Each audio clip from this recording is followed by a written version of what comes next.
Islandia oferuje nam mnóstwo najróżniejszych atrakcji, ale szczególnie kiedy przyjeżdżam tu z rodziną, to bardzo rzadko słyszę: tato, a jaki zobaczymy dzisiaj wodospad? Albo kochanie, po jakiej czarnej plaży będziemy dzisiaj spacerować?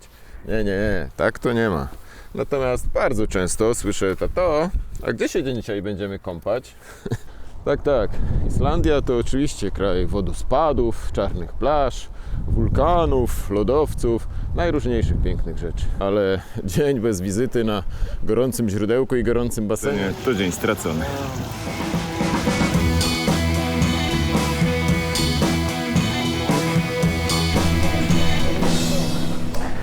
Jeszcze tylko wszystkie baseny, o których dzisiaj opowiem, znajdziesz dokładnie opisane na Rumbomundo. Tam są też opis dojazdu do nich, linki do zakupu biletów, komentarze od innych podróżników. Na Rumbomundo znajdziesz też mapę ze wszystkimi gorącymi basenami i gorącymi źródełkami na Islandii. Bardzo łatwo ją zachować sobie w telefonie i zabrać ze sobą na wyjazd. Myślę, że fajna rzecz. Wreszcie oczywiście zachęcam do obejrzenia innych filmów i czytania innych artykułów na Rumbomundo. Tutaj do dania lajka i zasubskrybowania kanału, żeby nie przegapić następnych filmów, które już są w drodze. A teraz wracajmy już do wody. Ogólnie gorące baseny na Islandii podzieliłbym na 4 główne kategorie. Te największe laguny, takie na kilkaset, nawet pewnie pod 1000 osób. Takie średnie czy nieduże na kilkadziesiąt, może do 100-150. Zupełnie malutkie to już raczej dzikie oczka wodne albo takie niewielkie źródełka gorące przy hotelach, przy kempingach. No to już bardziej na kilka, maksimum kilkanaście osób.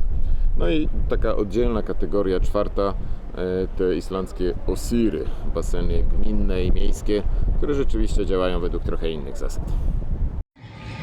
To jeszcze jakie są cechy wspólne? No, przede wszystkim to, co rzuca się wielu osobom w oczy jako pierwsze, to to, że wszystkie baseny na Islandii bardzo twardo wymagają, żeby przed wejściem do wody dokładnie się umyć pod prysznicem, ze szczególnym uwzględnieniem głowy, miejsc potliwych, miejsc intymnych, i żeby absolutnie robić to z kostiumu kąpielowego. Oczywiście nago, to nie znaczy przy wszystkich, we wszystkich basenach, mniejszych czy większych, są jakieś kotary, są takie nawet prysznice za zamykanymi drzwiczkami, więc jeśli ktokolwiek się krępuje, to jak najbardziej można z tego skorzystać i wykąpać się prywatnie, umyć się prywatnie, ale absolutnie trzeba to zrobić. Z fajnych rzeczy, w zasadzie standardem, są też takie suszarki do kostiumów kąpielowych. Taka mała wirówka, do której wkładamy kostium i suszymy go tam przez 10 sekund. Rzeczywiście wychodzi tak w 90% suchy, także to bardzo fajna rzecz, a w Polsce chyba raczej rzadka. No i na większych basenach rzeczywiście są jakieś bary, z których można sobie coś kupić i od razu do wody wnieść i w wodzie sobie zjeść czy wypić. No a z drugiej strony oczywiście w dzikich źródełkach zupełnie nic takiego nie ma, żadnych przebieralni, często nawet żadnego daszka czy żadnego wieszaczka, na którym można by swoje rzeczy powiesić. No dobrze, to zobaczmy, jakie są te różne rodzaje basenów. To może zaczniemy od góry, od największych ośrodków, takich na kilkaset nawet osób. Ich jest bardzo niedużo, no i one mają w swojej nazwie lagun, ponieważ centralną częścią takiego kompleksu basenów jest właśnie jeden duży basen, zwany tą laguną. Konkretnie do tej listy zaliczyłbym Blue Lagoon, w którym obecnie jesteśmy, tuż obok lotniska w Keflaviku, Sky Lagoon, tak w centrum, czy prawie w centrum Reykjaviku, no i jeszcze ewentualnie Mywat Nature Baths, który jest równie duży, ale może nie tak, powiedzmy, nie wiem, ekskluzywny czy luksusowy. Na pewno najbardziej znanym spa na Islandii, w ogóle jedną z najbardziej znanych atrakcji turystycznych jest Blue Lagoon, czyli Błękitna Laguna. Bardzo mocno rozreklamowane i chyba pierwsze tego typu miejsce na Islandii, które powstało już dosyć dawno temu, a teraz ma wielu naśladowców. To bardzo ładna laguna z takimi leczniczymi wodami i maseczkami, położona niedaleko lotniska Keflavik i całkiem niedaleko od Reykjaviku. Bardzo popularna, mnóstwo turystów, trzeba kupować bilety z wyprzedzeniem.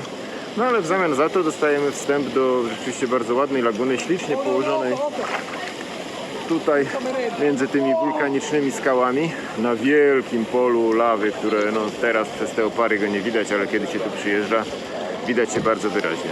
We wszystkich tych trzech miejscach możemy liczyć na bardzo fajne, ładne, nowoczesne, świetnie urządzone i wyposażone łazienki. Mamy bar i restaurację tuż obok basenów. Oczywiście mamy taki niewielki barek, w którym możemy zamówić jakieś drobne przekąski, napoje, nawet napoje alkoholowe wprost z wody i do wody. Wstęp do takiego miejsca kosztuje od 10 tysięcy koron, ale częściej raczej około 13 tysięcy koron za podstawowy bilet, czyli to jest około 400 zł. Poza tymi najtańszymi biletami oczywiście możemy kupić droższe bilety do każdego z tych miejsc, no wtedy dostajemy tam jakiś szlafrok, drinka, jakieś masaże, jakąś maseczkę, tego typu rzeczy wliczone. No a rekordzistą chyba, czy szczytem, powiedzmy w tej kategorii jest właśnie Blue Lagoon, które prowadzi także swoje dwa hotele i w jednym z nich, który się nazywa Retreat, noc w pokoju dwuosobowym kosztuje 8 tysięcy złotych, ale trzeba kupić od razu dwie noce.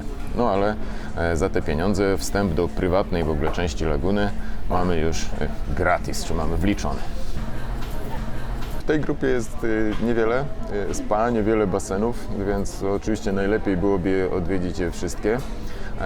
Ale jeśli chcecie wybrać jedną, to na pewno jest to Blue Lagoon. W zasadzie powiedziałbym, że z tej grupy największych ośrodków to jest jedyny ośrodek, który rzeczywiście warto odwiedzić i polecam odwiedzić, jeżeli tylko budżet wyjazdu Wam oczywiście na to pozwoli.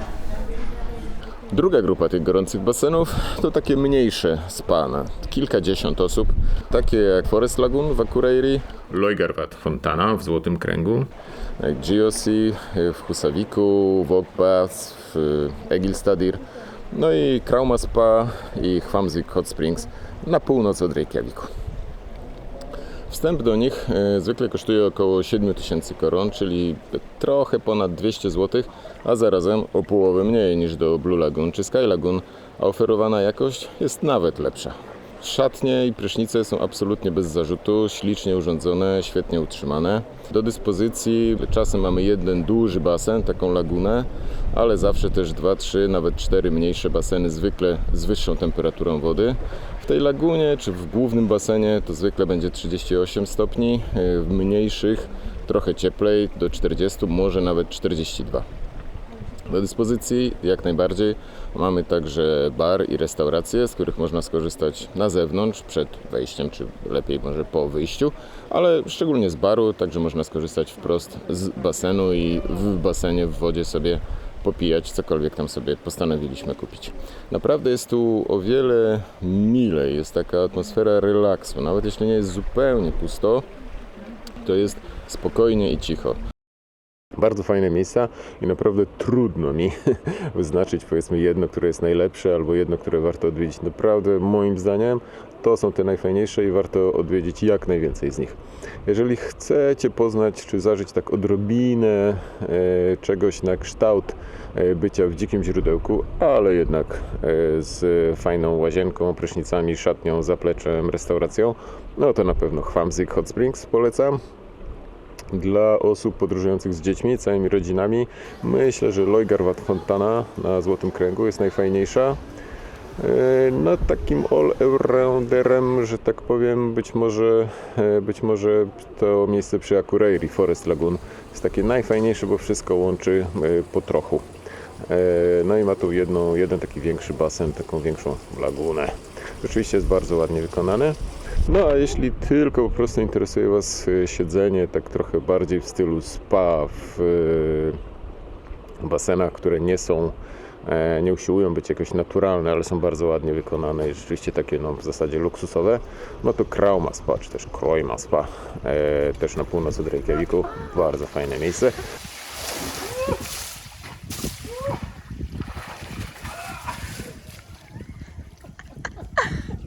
Panie Arturze, jak woda, ciepła woda. Dobra woda.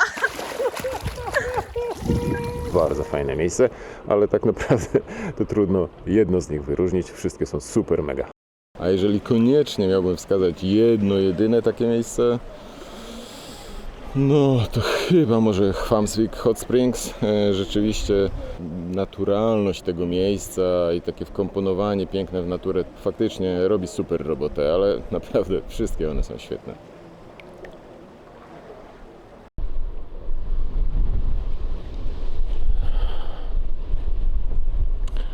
No i wreszcie mamy zupełnie dzikie źródełka. Tutaj już o żadnych luksusach nie ma mowy, nie ma żadnych szatni, często w ogóle nawet miejsca, w którym można by się jakoś trochę wygodniej przebrać, chociaż czasem oczywiście takie rzeczy też są w jakiejś małej stodółce czy małej jakiejś chatynce, ale nie zawsze. Nie ma żadnych barów, nie ma restauracji, ale jak najbardziej przyjęte jest, że można zabrać swoje rzeczy i ludzie jak najbardziej jedzą kanapki, piknikują, nawet jakieś piwko sobie popijają. Nie ma z tym problemu, dopóki oczywiście wszyscy zachowujemy się kulturalnie i nie zostawiamy po sobie żadnych śmieci o szkle, nie wspominając.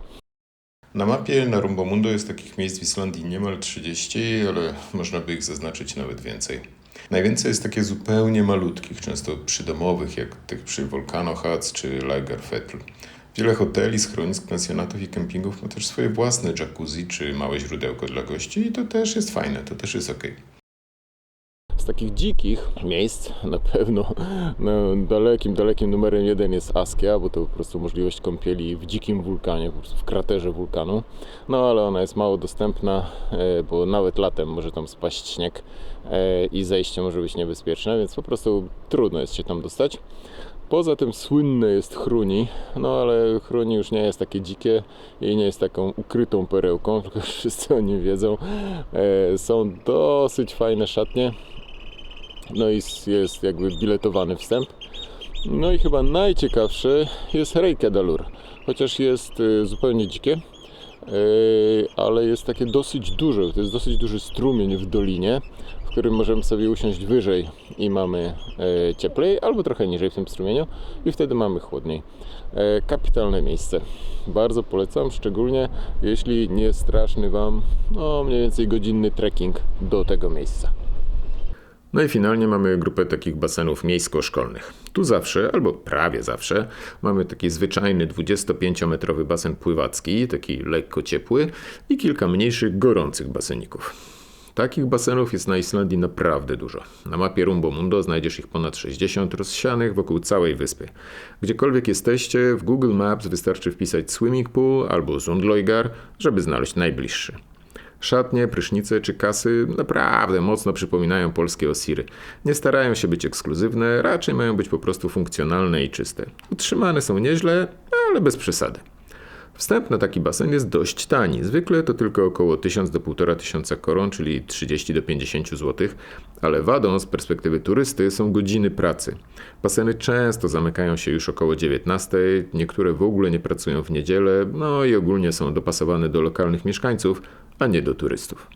Niemniej, woda jest tak samo ciepła, widoki czasem zupełnie niezwykłe, a dodatkowo czasem, na przykład jeśli nocujecie na nieco gorszym kempingu, na przykład w Grundarfjörður na Snæfellsnes, to taki publiczny basen jest super sposobem na skorzystanie z prysznica i toalety. No i tak, naprawdę bardzo warto zażyć kąpieli w każdym z tych rodzajów basenów, przynajmniej w jednym z każdego rodzaju, chociażby po to, żeby wyrobić sobie zdanie na to, jak różnorodne doświadczenie to może być. Jeśli mam wskazać już takie pojedyncze, topowe rekomendacje, z tych największych na pewno to będzie Blue Lagoon, chociaż jest droga, bywa zatłoczona, bywa taka głośna i pełna harmidru, ale jednak naprawdę jest to wyjątkowe miejsce i szczerze mówiąc polecam to zobaczyć. Z tych średnich tu jest najtrudniej wybrać. Naprawdę wszystkie są wspaniałe, albo wiele z nich jest wspaniałe. No i dla osób, które bardziej lubią taką naturalną stronę takich kąpieli, naturalne, dzikie, powiedzmy źródełka, to Hvammsvik Hot Springs na pewno.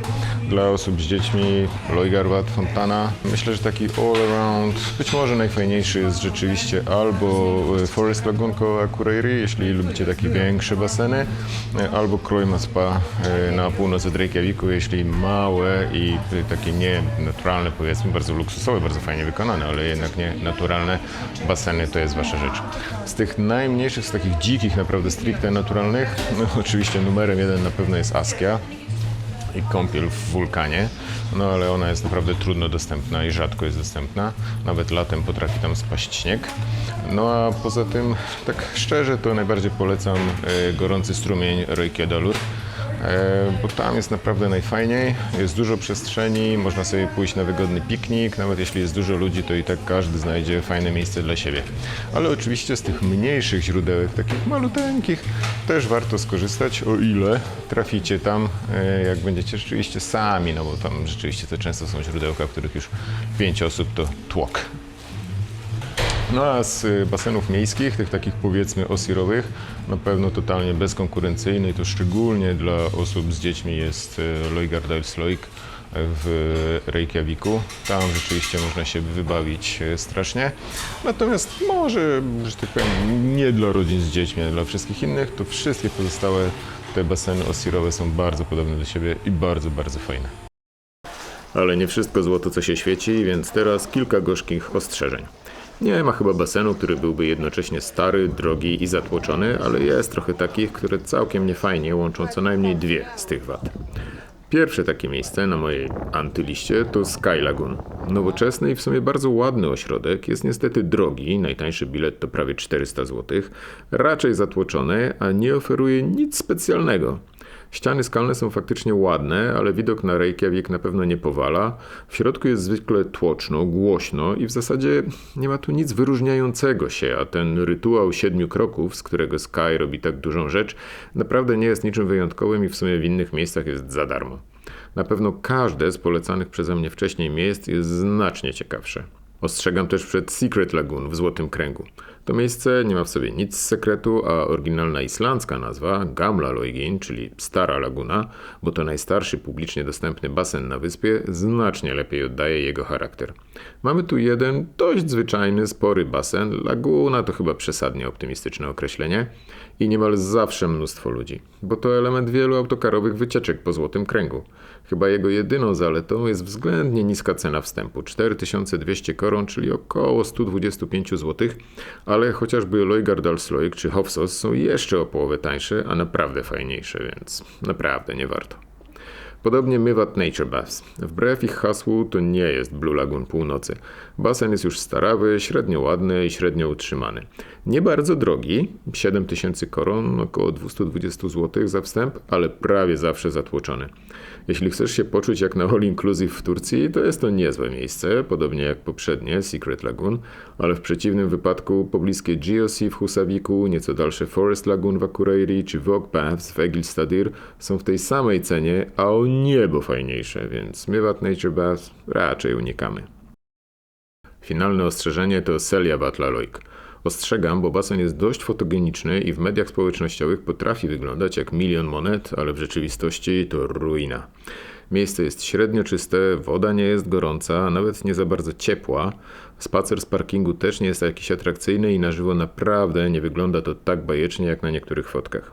Jeśli chcesz zrobić ładne artystyczne zdjęcia, to Seljavatn-Laug jest ciekawym plenerem, ale jeśli po prostu szukasz fajnego basenu, to nie ma co tracić czasu.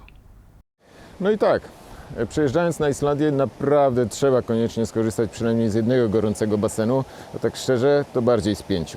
Zapraszam jeszcze raz na Rumbomundo, tam między innymi znajdziesz mapę wszystkich gorących źródełek i gorących basenów na Islandii. Mam nadzieję, że się serio przyda. I pamiętaj, gorące źródełka to na Islandii taki element kultury, w który naprawdę warto się zanurzyć.